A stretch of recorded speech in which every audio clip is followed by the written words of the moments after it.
नमस्कार। नेपाल टेलिभिजन समाचारमा स्वागत छ। म श्वेता सिन्हा। म सुरेन्द्र पौडेल। सुरुमा प्रमुख समाचार। राष्ट्रपतिबाट फिर्ता भएको नेपाल नागरिकता पहिलो संशोधन विधेयक प्रतिनिधि सभाबाट प्रस्तुत रूपमै पारित। विधेयकको पक्षमा 135 मत, विपक्षमा 60 मत खस्यो। प्रधानमन्त्री र लोसपा बीच सत्ता गठबन्धन र चुनावी तालमेलका विषयमा छलफल। सत्ता गठबन्धनसँग निर्वाचनमा प्रतिस्पर्धा गर्न एमाले तयार रहेको एमाले अध्यक्ष ओलीको भनाई। मुलुकमै उत्पादन हुने खाद्य वस्तु पनि आयात गर्नुपर्ने बाध्यताप्रति प्रधानमन्त्रीको चिन्ता। आयात प्रतिस्थापन र निर्यात प्रवर्धनमा सहयोग गर्न सबैलाई अपिल। लामो समयसम्म उठ्न नसकेको काठमाडौँको फोहोर आजदेखि उठ्न सुरु। मेयर बालेन्द्र शाहद्वारा फोहोर व्यवस्थापनलाई वातावरण र जनस्वास्थ्य मैत्री बनाउने प्रयासमा जोड। काठमाडौँ उपत्यकाका अधिकांश निजी विद्यालयद्वारा अभिभावक संरक्षकको शुल्क लिएको महानगरको तथ्य। कानुन विपरीत लिएको शुल्कको न्यून पारिश्रमिक शिक्षकलाई। ताइवानसँग व्यापार वार्ता गर्ने अमेरिकाको तयारी। सभामुख पेलोसीको ताइपे भ्रमणपछि बिग्रिएको अमेरिका चीन सम्बन्ध थप तनावपूर्ण बन्ने विश्लेषण।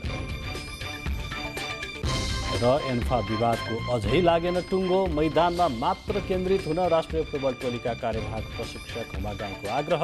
विवादको असर खेलमा नपर्ने दाबी। समाचार अब विस्तारमा। प्रतिनिधि सभाले नेपाल नागरिकता पहिलो संशोधन विधेयक 2079 प्रस्तुत रूपमै पारित गरेको छ। प्रतिनिधि सभाको आजको बैठकमा नागरिकता विधेयकमाथि पक्ष र विपक्षमा मतविभाजन हुँदा विधेयक पुनः बहुमतले प्रस्तुत रूपमै पारित भएको सभामुख अग्निप्रसाद सापकोटाले घोषणा गर्नुभयो। बैठकमा उपस्थित 195 सांसद मध्ये उक्त विधेयक पारित गर्ने पक्षमा 135 र यथास्थितिमा विधेयक पारित गर्न नहुने पक्षमा 60 मत परेको थियो भने मत दिन्न भन्ने पक्षमा कुनै पनि मत परेन। राष्ट्रपतिबाट सन्देशसहित फिर्ता भएको नेपाल नागरिकता पहिलो संशोधन विधेयक 2079 लाई प्रस्तुत रूपमा पारित गरियोस् भन्ने प्रस्तावको पक्षमा अर्थात् हुन्छ भन्ने पक्षमा जम्मा 135 मत, प्रस्तावको विपक्षमा अर्थात् हुन्न भन्ने पक्षमा जम्मा 60 मत र प्रस्तावको मत दिन्न भन्ने पक्षमा जम्मा 0 मत परेको छ। मान्य सदस्यहरू, सम्माननीय राष्ट्रपतिबाट सन्देशसहित फिर्ता भएको नेपाल नागरिकता पहिलो संशोधन विधेयक 2079 लाई प्रस्तुत रूपमा पारित गरियोस् भन्ने प्रस्तावको पक्षमा 135 मत परेको र उक्त सङ्ख्या प्रतिनिधि सभाको आजको बैठकमा उपस्थित मान्य सदस्यहरूको सङ्ख्याको बहुमत भएकोले सम्माननीय राष्ट्रपतिबाट सन्देशसहित फिर्ता भएको नेपाल नागरिकता पहिलो संशोधन विधेयक 2079 लाई प्रस्तुत रूपमा पारित गरियोस् भन्ने प्रस्ताव बहुमतले पारित भएको घोषणा गर्दछु। प्रमुख प्रतिपक्षी दल नेकपा एमालेका संसदीय दलका प्रमुख सचेतक विशाल भट्टराईले नागरिकता विधेयकमाथि प्रतिनिधि सभामा मतविभाजनको माग गरेपछि मतदान भएको हो। प्रतिनिधि सभाले पहिलो पटक गत साउन 16 गते उक्त विधेयक दुवै सदनबाट पारित गरी प्रमाणीकरणका लागि राष्ट्रपति समक्ष पठाएको थियो। राष्ट्रपतिबाट साउन 29 गते उक्त विधेयक प्रतिनिधि सभामा पुनर्विचार गरियोस् भनी फिर्ता भएको थियो।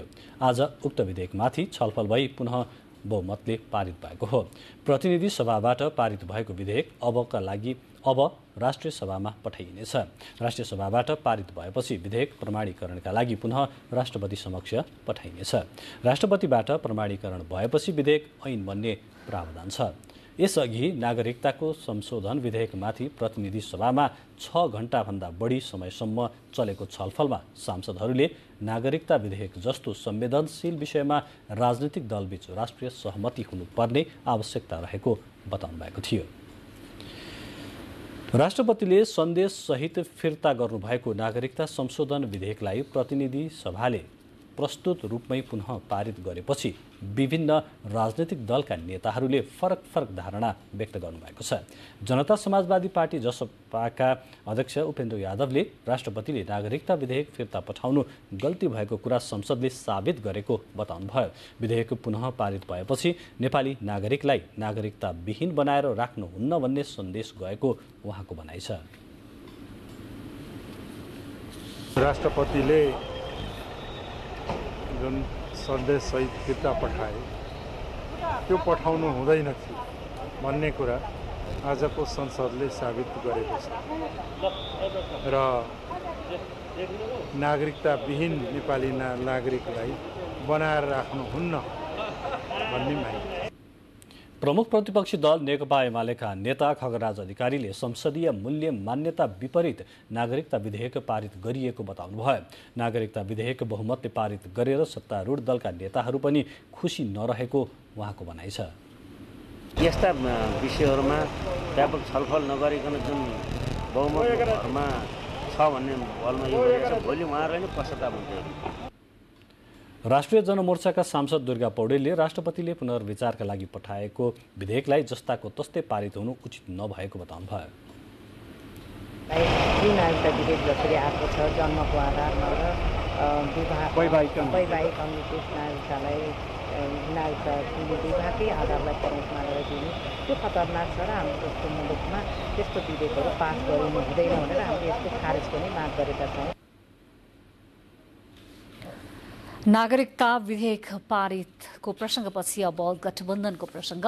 प्रधानमन्त्री एवं नेपाली काङ्ग्रेसका सभापति शेरबहादुर देउवासँग लोकतान्त्रिक समाजवादी पार्टी लोसपा नेपालका नेताहरूले सत्ता गठबन्धनमा सहभागिता एवं समसामयिक राजनैतिक विषयमा छलफल गर्नु भएको छ।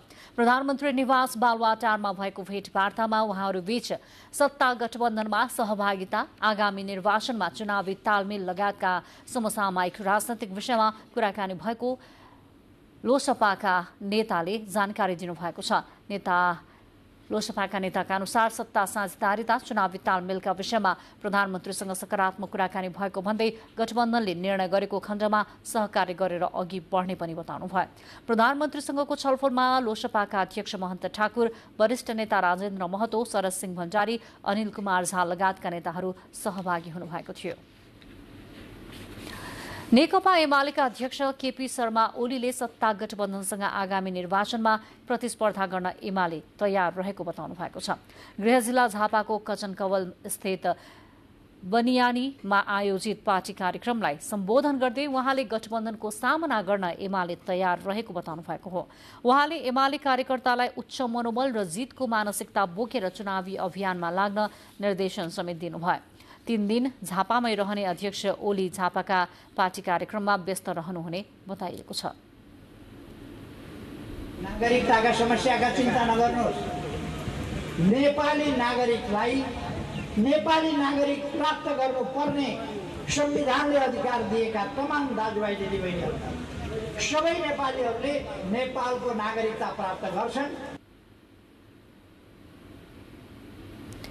एकातर्फ सत्तारूढ गठबन्धन पास दलीय भएको अवस्थामा अन्य दललाई पनि समावेश गरेर आगामी चुनावमा सहभागी हुने तयारी गठबन्धन सत्तारूढ दलहरूले गरिरहेको बेला आगामी मङ्सिर 4 गते प्रतिनिधि र प्रदेशसभाको निर्वाचनका लागि सत्ता गठबन्धन चुनावी भागवण्डाका लागि निरन्तर छलफलमा पनि जुटेको छ।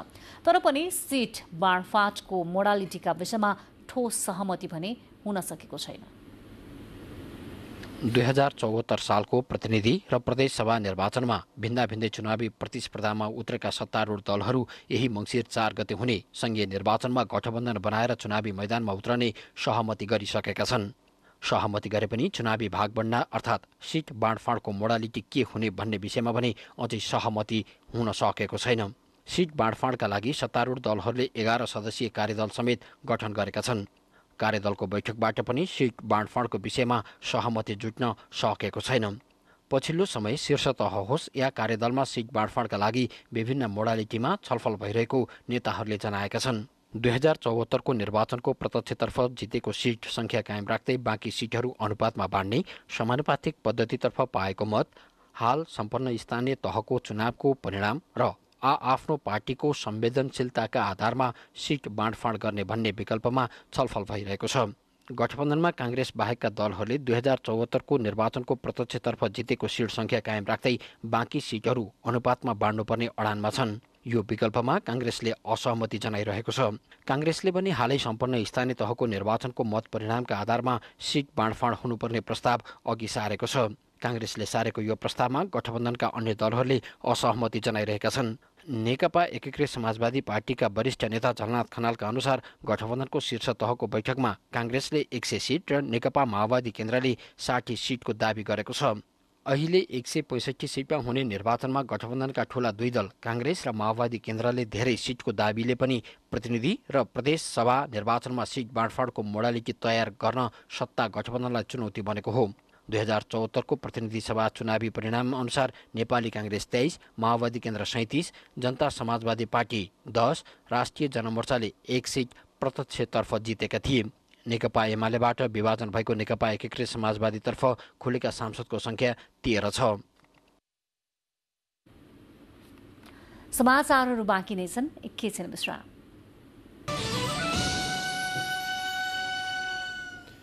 विज्ञापनपछि स्वागत छ। अब बाँकी समाचार। प्रधानमन्त्री शेरबहादुर देउवाले मुलुकमै उत्पादन हुने खाद्य वस्तु पनि आयात गर्नुपर्ने अवस्था सिर्जना हुनु चिन्ताको विषय भएको बताउनु भएको छ। राष्ट्रिय सुरक्षा परिषदको सचिवालय र नेपाली सेनाको संयुक्त आयोजनामा नेपालमा खाद्य सुरक्षाको अवस्था विषयक 2 दिने गोष्ठीको समापनको अवसरमा प्रधानमन्त्री देउवाले मुलुकभित्रै पर्याप्त मात्रामा खाद्य उत्पादन गर्न सकिने प्रशस्त सम्भावना भएर पनि उक्त क्षमताको भरपूर सदुपयोग हुन नसकेको उल्लेख गर्नुभयो। मुलुकभित्रै पर्याप्त मात्रामा धान, गहुँ, जौ, मकै जस्ता खाद्यान्न बाली, फलफूल र तरकारी समेत आयात गर्नुपर्ने स्थितिप्रति चिन्ता प्रकट गर्नुभयो। नेपालमा खाद्य सुरक्षाको वर्तमान अवस्थाको मूल्याङ्कन र विश्लेषण गरी सरकारलाई सुझाव दिने उद्देश्यले कार्यक्रमको आयोजना गरिएको हो। प्रधानमन्त्री शेरबहादुर देउवाले स्वदेशी कच्चा पदार्थ र नेपाली मौलिक प्रविधि तथा सिपबाट उत्पादित वस्तुको प्रचार प्रसार र बजारीकरणमा आवश्यक सहयोग गर्न सरकार तयार रहेको बताउनु भएको छ। महिला उद्यमी महासंघ नेपालले आजदेखि ललितपुरमा आयोजना गरेको 6औं अन्तर्राष्ट्रिय व्यापार मेलाको उद्घाटन गर्नुहुँदै उहाँले कोरोनाले शिथिल बनाएको नेपालको अर्थतन्त्रमाथि उकास्न निजी क्षेत्रको लगानी र भूमिका महत्त्वपूर्ण रहेको धारणा राख्नुभयो। प्रधानमन्त्रीले महिला उद्यमीले उत्पादन गरेका वस्तु तथा सेवाका प्रदर्शनी एवं मेलाले निकासी प्रवर्धनमा सहयोग पुग्नका साथै नेपाली महिलाले सञ्चालन गरेका साना तथा मझौला उद्योगको संरक्षण र दिगो विकासमा मद्दत पुग्ने बताउनुभयो। आवश्यक वस्तु तथा सेवाको आपूर्ति प्रकारलाई सुचारू राख्ने सरकारले क्षेत्रले उचित समन्वय सरकारी लागि गर्नुपर्ने खालको छ। यस्ता व्यापार मेला प्रदर्शनी गर्दा स्वदेशी कच्चा पदार्थ र नेपाली मौलिक तथा सिपबाट उत्पादित स्वदेशी वस्तुहरूलाई प्राथमिकता साथै समावेश गरी यस्ता वस्तुहरूको प्रचार प्रसार र बजारको विस्तार गर्न आवश्यक छ। यसबाट निकासी प्रबन्धनमा सहयोग पुग्नका साथै हाम्रा दिदीबहिनीहरूले सञ्चालन गर्नुभएको साना तथा मझौला उद्योगको विकास समेत मद्दत पुग्नेछ। यसका लागि सरकार आवश्यक सहयोग गर्न तयार छ। महासंघका अध्यक्ष निरु रायमाझीले महिला उद्यमीले स्थानीय स्रोत साधनको प्रयोग गरी उत्पादन गरेका वस्तु तथा सेवालाई अन्तर्राष्ट्रिय स्तरको बनाउन बजारीकरण गर्न सरकार र निजी क्षेत्रको सहकार्य हुनुपर्ने बताउनुभयो। मेलामा 7 प्रदेशका स्थानीय उत्पादन बिक्रीमा राखिएका छन्। नेकपा माओवादी केन्द्रका अध्यक्ष पुष्पकमल दाहाल प्रचण्डले रूपान्तरणको काम आफैबाट सुरु गर्न पार्टीका नेताहरूलाई सुझाव दिनुभएको छ। रामवृक्ष यादवको 28औं स्मृति दिवसका अवसरमा माओवादी पार्टी कार्यालय पेरिसटाडामा आयोजित कार्यक्रममा अध्यक्ष प्रचण्डले पार्टीलाई अघि बढाउन एक व्यक्ति मात्रै रूपान्तरण भएर नपुग्ने भन्दै रूपान्तरणको सुरुवात आफैबाट गर्न पार्टीका नेताहरूलाई सुझाव दिनुभएको हो। उहाँले नेताहरूले आफ्नो भनाइ र गराइलाई रूपता ल्याई अन्तर्विरोधलाई हल गर्नुपर्ने बताउनुभयो। अहिले गठबन्धनमा छौँ, गठबन्धनको तर्फबाट अब निर्वाचनको तयारी भइराखेकै छ र हामी त्यसैमा लागिराखेका पनि छौँ। रामवृक्ष यादवको जनयुद्ध तयारीका क्रममा 2051 भदौ 2 गते धनुषामा हत्या भएको थियो। नेकपा माओवादी केन्द्रको स्थायी समिति बैठक फेरि सरेको छ। पदाधिकारीलाई अन्तिम रूप दिने भन्दै माओवादीले आज साँझ 6 बजेका लागि स्थायी समिति बैठक बोलाएको थियो। त्यसअघि माओवादीले आज बिहान 9 बजे बैठक बोलाएको थियो। प्रतिनिधि सभामा नागरिकता विधेयकमाथि छलफल जारी रहेको र मतदानमा सांसदहरूले उपस्थित हुनुपर्ने भएकाले आजका लागि राखिएको बैठक भोलि बिहानका लागि सरेको कार्यालय सचिव डोर प्रसाद उपाध्यायले जानकारी दिनुभएको छ। बैठक भोलि बिहान 8:30 बजे बस्नेछ। भोलिको बैठकमा अध्यक्ष दाहालले पदाधिकारी प्रस्ताव गर्ने बताइएको छ। समाचारहरू बाँकी नै छन्, फेरि एकैछिन विश्राम। पुनः स्वागत छ बाँकी समाचार क्रममा। काठमाडौँ उपत्यकाको फोहोर उठ्न थालेको छ। फोहोर विस्थापन गर्ने सम्बन्धी सडकमा भइरहेका सम्पूर्ण अवरोधहरू हटेको काठमाडौँ महानगरपालिकाका प्रमुख बालेन्द्र शाहले उल्लेख गर्नुभएको छ। आज 284 वटा गाडी फोहोर बोकेर बन्चरे डाँडा पुगेका छन्। यही अवस्था कायम रहिरहेमा काठमाडौँमा थुप्रिएको फोहोर केही दिनमा सबै उठिसक्ने प्रमुख शाहले जानकारी दिनुभएको छ। महानगरपालिकासँग फोहोर बोक्ने ट्रकहरू सीमित मात्रामा रहेका र टिपर, ट्रक जस्ता ठूला मेसिनरीका व्यवसायीहरूको सहयोगले मात्र छोटो समयमा धेरैभन्दा धेरै फोहोर उठाउन सकिने कुरा महानगरले जनाएको छ। महानगरको आग्रह स्वीकारेर समानान्तर निर्माण सेवाका 30 वटा गाडीले निःशुल्क फोहोर ढुवानी गरेको र नेपाल यातायात व्यवसायी राष्ट्रिय महासंघ मार्फत 18 वटा गाडीले फोहोर ढुवानी गरेको महानगरपालिकाले जानकारी दिएको छ। महासंघ मार्फत उपलब्ध भएका टिपरलाई महानगरले हरेक ट्रिपका लागि 23 लिटर डिजेल र श्रमिकलाई एक दिनको 1000 रुपैयाँ पारिश्रमिक उपलब्ध गराउने जनाएको छ।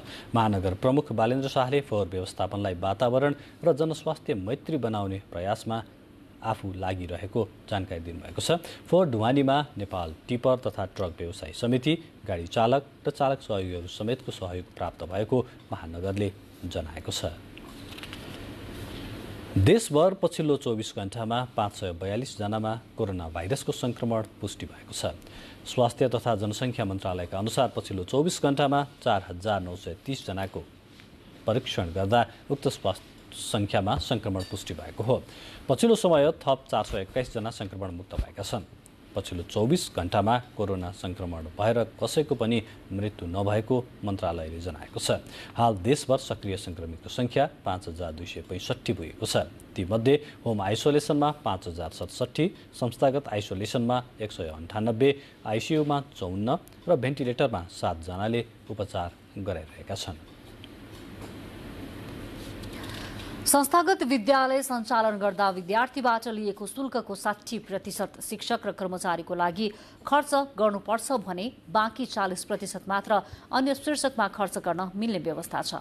तर काठमाडौँ उपत्यकाका अधिकांश निजी विद्यालयहरूले भने कानून विपरीत चर्को शुल्क लिने तर शिक्षक कर्मचारीलाई भने न्यून पारिश्रमिक दिई श्रम शोषण गरिरहेको सरकारवालाहरूले बताएका छन्। काठमाडौँ महानगरपालिकाभित्रका संस्थागत विद्यालयहरूमा विद्यार्थीबाट उठाइने शुल्कमा एकरूपता नभएको काठमाडौँ महानगरपालिकाले जनाएको छ। अनुगमनका क्रममा मासिक शुल्क, खाना तथा खाजा शुल्क, ट्युसन शुल्क, बस शुल्क र परीक्षा शुल्क जस्ता केही उस्तै शीर्षकमा पनि फरक पाइएको छ। त्यसैगरी अन्य अतिरिक्त क्रियाकलाप अन्तर्गत बाँसुरी, स्विमिङ, मार्शल आर्ट, योगा जस्ता शीर्षकमा पनि चर्को शुल्क लिँदै आएको पाइएको छ।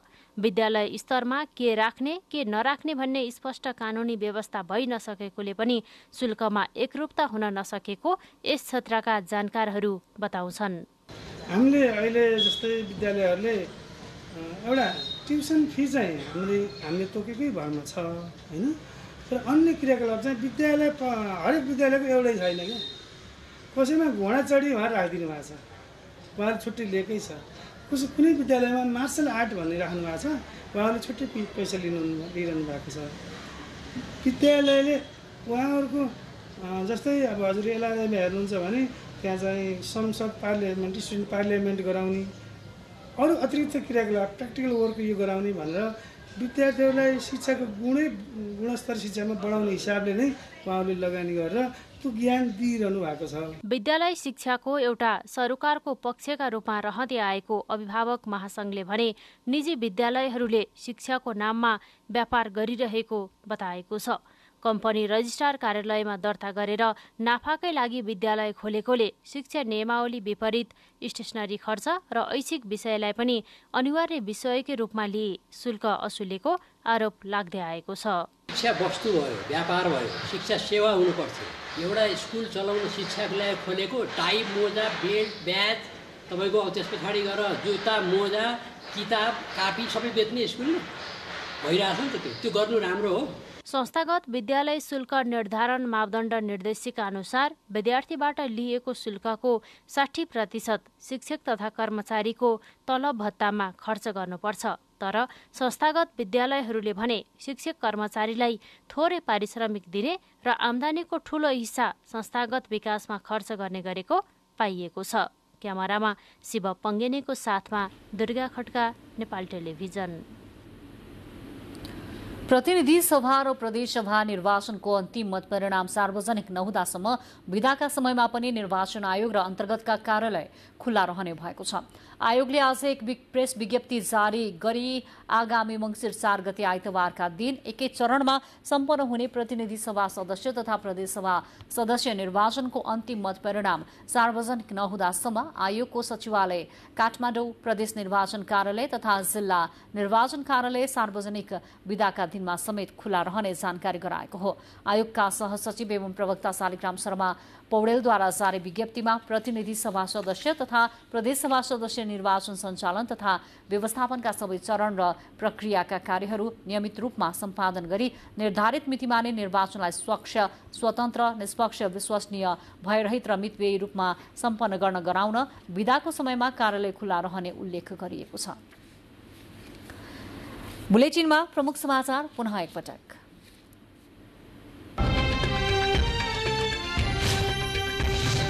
राष्ट्रपतिबाट फिर्ता भएको नेपाल नागरिकता पहिलो संशोधन विधेयक प्रतिनिधि सभाबाट प्रस्तुत रूपमै पारित। विधेयकको पक्षमा 135 मत, विपक्षमा 60 मत खस्यो। प्रधानमन्त्री र लोकसभा बीच सत्ता गठबन्धन र चुनावी तालमेलका विषयमा छलफल।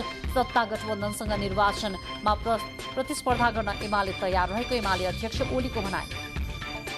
मुलुकमै उत्पादन हुने खाद्य वस्तु पनि आयात गर्नुपर्ने बाध्यताप्रति प्रधानमन्त्रीको चिन्ता। आयात प्रतिस्थापन र निर्यात प्रवर्धनमा सहयोग गर्न सबैलाई अपील। लामो समयसम्म उठ्न नसकेको काठमाडौँको फोहोर आजदेखि उठ्न सुरु। मेयर बालेन्द्र शाहद्वारा फोहोर व्यवस्थापनलाई वातावरण र जनस्वास्थ्य मैत्री बनाउने प्रयासमा जोड। काठमाडौँ उपत्यकाका अधिकांश निजी विद्यालयहरूद्वारा अभिभावकसँग चर्को शुल्क लिएको महानगरको तथ्य। कानून विपरीत लिएको शुल्कको न्यून पारिश्रमिक शिक्षकलाई। ताइवानसँग व्यापार वार्ता गर्ने अमेरिकाको तयारी। सभामुख पेलोसीको ताइपेई भ्रमणपछि बिग्रिएको अमेरिका चीन सम्बन्ध थप तनावपूर्ण बने विश्लेषण। र एन्फा विवादको अझै लागेन टुङ्गो। मैदानमा मात्र केन्द्रित हुन राष्ट्रिय फुटबल टोलीका कार्यवाहक प्रशिक्षक हुमा गाईको आग्रह। विवादको असर खेलमा नपर्ने दावी। अब बाँकी समाचार क्रम। बागमती प्रदेशमा निजामती कर्मचारीहरूको सेवाको उमेर हद 58 वर्षबाट बढाएर 60 वर्ष कायम गरिएको छ। कर्मचारीको सेवाको उमेर हद 60 वर्ष हुने व्यवस्था सहितको अध्यादेश आज जारी भएको हो। प्रदेश सरकारको सिफारिसमा प्रदेश प्रमुख यादवचन्द्र शर्माले प्रदेश निजामती सेवाको गठन, सञ्चालन र सेवाका शर्तहरू सम्बन्धी अध्यादेश जारी गर्नुभएको छ। प्रदेश र संघीय सरकारको साझा अधिकारको सूचीमा रहेको उक्त ऐन संघीय सरकारले बनाएपछि मात्रै प्रदेशले बनाउन सक्ने भए पनि संघ सरकारले ऐन निर्माणमा ढिलाइ गरेपछि अध्यादेश ल्याइएको बागमती प्रदेश सरकारका अधिकारीहरूले बताएका छन्। अध्यादेश अनुसार प्रदेशमा इन्जिनियरिङ, कृषि, न्याय, प्रशासन, वन, शिक्षा र स्वास्थ्य सेवा गरी 6 वटा सेवा रहने व्यवस्था गरिएको छ। तरकारी तथा फलफुल उत्पादक किसानहरूलाई लक्षित गरेर रामेछापको सदरमुकाम मन्थलीमा निर्माणाधीन तरकारी तथा फलफुल चिस्यान केन्द्र समयमै निर्माण सम्पन्न नहुँदा किसानहरूलाई समस्या भएको छ। मन्थली नगरपालिका 1 सानी मदौमा निर्माणाधीन चिस्यान केन्द्र निर्माण अवधि सकिएको 10 महिना पछिसम्म पनि अलपत्र अवस्थामा रहेको छ। रामेछापको मन्थली नगरपालिका 1 सानी मदौमा निर्माणाधीन तरकारी तथा फलफुल चिस्यान केन्द्र गत असार महिनामा नै निर्माण सम्पन्न हुने गरी सम्झौता भएको थियो। चिस्यान केन्द्र प्रदेश सरकार र मन्थली नगरपालिकाको गरी 7 करोड 10 लाखको बजेट साझेदारीमा निर्माण भइरहेको हो। चिस्यान केन्द्र निर्माणको जिम्मा पाएको एजी इन्फा प्रणालीले सम्झौता विपरीत थप रकम माग गर्दै निर्माण कार्यमा ढिला गरेको मन्थली नगरपालिकाले जनाएको छ। मुगु जिल्लाको तालसा स्थित रारा विमानस्थल सञ्चालन भएको करिब 2 दशक बित्दा पनि सुविधायुक्त टर्मिनल भवन नहुँदा यात्रु तथा नागरिक उड्डयन कार्यालयलाई असहज हुँदै आएको छ। 2060 सालमा परीक्षण उडान भएदेखि हालसम्म सानो काठको टहरो बाटे विमानसँग सञ्चार सम्पर्क गर्ने गरिएको छ।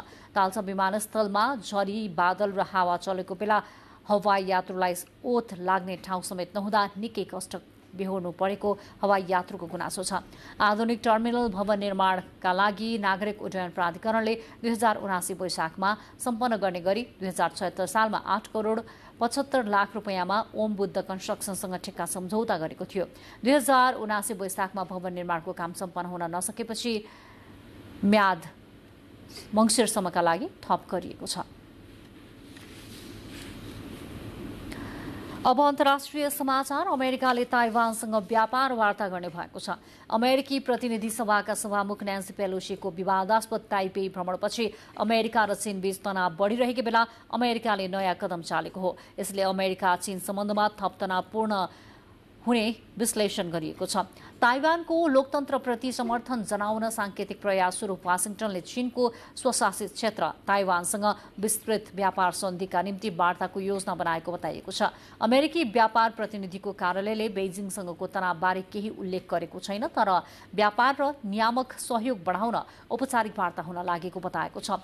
ताइवानसँग अमेरिकाको कुनै आधिकारिक सम्बन्ध छैन, तर यसको अनौपचारिक दूतावासको काम ताइवान स्थित अमेरिकन इन्स्टिच्युटले गर्दै आएको छ। सन् 1949 को गृहयुद्धपछि चीनले ताइवानलाई आफ्नो क्षेत्र मानेर एक राष्ट्र दुई प्रणाली अनुसार त्यहाँ चीनिया शासन प्रणाली लागू गरेको छ। बाँकी समाचार एकैछिनमा।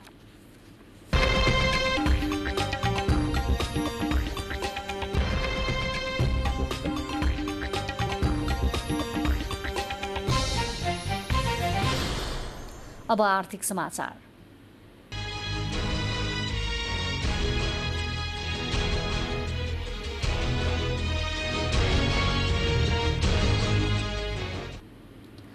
स्याङ्जाको फेदी खोला गाउँपालिकाका कृषकहरू मकैको बिउ उत्पादन गर्न उत्साहित भएका छन्।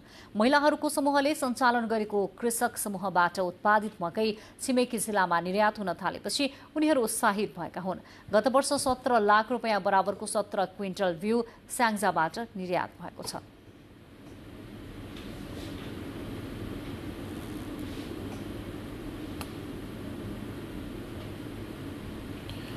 पूर्वी नेपालको पहाडी जिल्लाको अर्थतन्त्रको आधारका रूपमा लिइने अलैँची टिप्न सुरु भएको छ। खोल्साको सुनको उपमा पाएको अलैँची टिप्ने मौसम सुरु भएपछि मूल्यमा आएको गिरावटले किसान तथा व्यवसायीहरू समस्यामा परेका छन्। पूर्वी पहाडका किसानको आमदामीको मुख्य नगदे बाली अलैँचीको टिपाई सुरु भएको छ। समुद्र सतहदेखि 700 मिटरको उचाइमा रोपण हुँदै आएको जिर्मले जातको अलैँचीको टिपाई सुरु भएको हो। अलैँचीको टिपाई सुरु गरे पनि मूल्यमा भने गिरावट आएको छ। खोल्साको सुनको उपमा पाएको अलैँची अहिले इलामको रोङ गाउँपालिका, सूर्योदय नगरपालिका र इलाम नगरपालिकाको खोला किनार क्षेत्रका किसानले टिपाई सुरु गरेका हुन्। 40 किलोको 45,000मा बिक्री हुँदै आएको अलैँचीको मूल्यमा गिरावट आएपछि किसानले सोचे जस्तो आमदामी लिन नसक्ने भएका हुन्। गत वर्ष मूल्यमा आएको सुधारले केही आशा पलाए पनि अहिले अलैँचीको मूल्यमा भारी गिरावट आएको छ। अघिल्लो वर्ष 45,000 रुपियाँमा अलैँची बेचेका किसानले अहिले वात्तै मूल्य घटेपछि चिन्तित भएका हुन्। दाम चाहिँ अब भने जस्तो छैन हौ, अहिले गत सालभन्दा थोरै बढेको जस्तो 2-4 मन। अलैँची टिप्ने समय सुरु गर्दा मूल्यमा आएको गिरावटले किसानलाई निराश बनाएको हो। नेपालका 42 बढी जिल्लामा अलैँची खेती हुने गरे पनि प्रदेश 1 का इलाम, धनकुटा, तेह्रथुम, ताप्लेजुङ, पाँचथर, सङ्खुवासभा, खोटाङ जिल्लामा धेरै हुने गरेको छ। मूल्यमा गिरावट आएपछि किसानसँगै व्यवसायीलाई पनि समस्या परेको नेपाल अलैँची व्यवसायी महासङ्घकी उपाध्यक्ष पार्वता खरेल बिमलीले बताउनुभयो। 3-4 महिना अगाडि 45,000 को अलैँची अहिले घटेर 30,000, 32,000, 35,000 क्वालिटी हेरेर अलैँचीको पनि क्वालिटी छ। कृषि मन्त्रालयको तथ्याङ्कमा नेपालमा 18,273 हेक्टरमा अलैँची खेती हुन्छ। नेपालमा 7,945 मेट्रिक टन अलैँची उत्पादन हुँदै आएको अलैँची विकास केन्द्र फिक्कल इलामको तथ्याङ्क रहेको छ। सुजन तिमल सिन्हा, नेपाल टेलिभिजन, प्रदेश नम्बर 1, इलाम।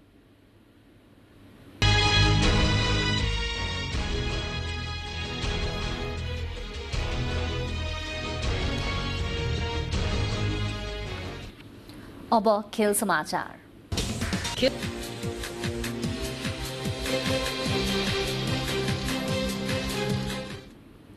नेपाली राष्ट्रिय फुटबल टोलीका कार्यवाहक मुख्य प्रशिक्षक प्रदीप खुमागाईले सम्पूर्ण फुटबल प्रेमीलाई मैदानमा केन्द्रित हुन आग्रह गर्नुभएको छ। आफूलाई अखिल नेपाल फुटबल संघ एन्फाले बंगलादेश विरुद्धको मैत्रीपूर्ण खेलको लागि मात्रै नियुक्त गरेको र बाँकी केही कागजी प्रक्रिया भइरहेको प्रशिक्षक खुमागाईले जानकारी गराउनु भएको छ।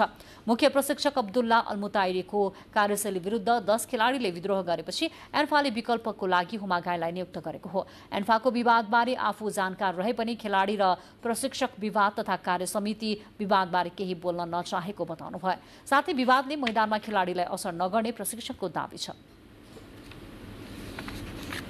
पनि यसमा सोलिड्यारिटी होस् ताकि फुटबल फ्यानहरू आउने कुरामा मैदानमा हाम्रो फुटबल टिम बेटर बनाउने कुरामा ट्रेनिङ बेटर गर्ने कुरामा पर्फर्मेन्स हाई लेभलको हाई इन्टेन्स पर्फर्मेन्स गर्ने कुरामा तपाईहरुलाई पनि पर्सनली सहयोगको लागि आग्रह अनुरोध विनम्रताका साथ गर्न चाहन्छु। एन्फाका नवनियुक्त प्रवक्ता सुरेश शाहले विवादित प्रशिक्षक अल्मुताइरीको विषयको चाँडै टुङ्गो लगाउने पनि जानकारी दिनुभयो। बंगलादेश विरुद्धको मैत्रीपूर्ण खेलको लागि तयारी स्वरूप अन्तर्क्रिया कार्यक्रम आयोजना गर्दै एन्फाले प्रशिक्षक खुमागाई र प्रवक्ता सुरेश शाहलाई नियुक्त गरेको जानकारी गराएको छ। नेपालले आगामी असोज 11 गते घरेलु मैदान दशरथ रङ्गशालामा बंगलादेश विरुद्ध मैत्रीपूर्ण खेल खेल्ने कार्यक्रम रहेको छ, जसका लागि भोलिबाट त्रिभुवन आर्मीको फुटबल मैदानमा नियमित प्रशिक्षण हुँदैछ। खेलकुदकै प्रसङ्ग छ। अन्तर्राष्ट्रिय क्रिकेट परिषद आइसिसीले सार्वजनिक गरेको पछिल्लो वरियतामा नेपाल टी20 तर्फ 1 स्थान तल झरेको छ। आइसिसीको वरियतामा नेपाल 1 स्थान तल झर्दै 14औं स्थानमा पुगेको हो। नेपालको 25 खेलबाट 185 रेटिङ अङ्क रहेको छ। आयरल्यान्ड भने 13औं स्थानमा उक्लिएको छ। वरियताको पहिलो स्थानमा दक्षिण एसियाली राष्ट्र भारत, दोस्रोमा इङ्ल्यान्ड र तेस्रोमा पाकिस्तान रहेका छन्।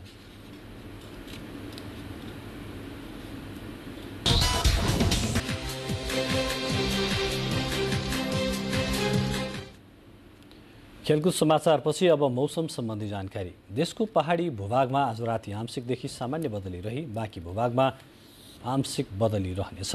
यसैगरी प्रदेश 1, बागमती, गण्डकी र सुदूरपश्चिम प्रदेशका थोरै तथा अन्य प्रदेशका 1-2 स्थानमा मेघ गर्जनसहित हल्कादेखि मध्यम वर्षाको सम्भावना रहेको मौसम पूर्वानुमान महाशाखाले जनाएको छ। काठमाडौँमा आज राति न्यूनतम तापक्रम 20 र 22 डिग्री सेल्सियस तथा भोलि दिउँसो अधिकतम तापक्रम 29 र 31 डिग्री सेल्सियस बीच रहने अनुमान गरिएको छ। अब मौसम सम्बन्धी थप विवरण।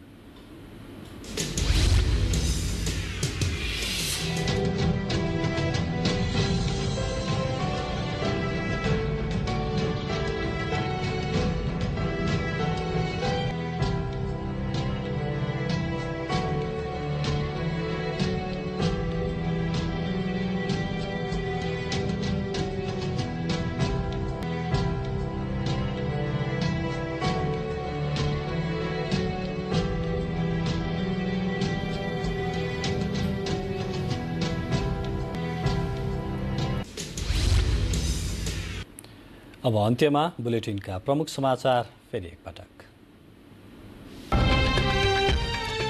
राष्ट्रपतिबाट फिर्ता भएको नेपाल नागरिकता पहिलो संशोधन विधेयक प्रतिनिधि सभाबाट प्रस्तुत रूपमै पारित।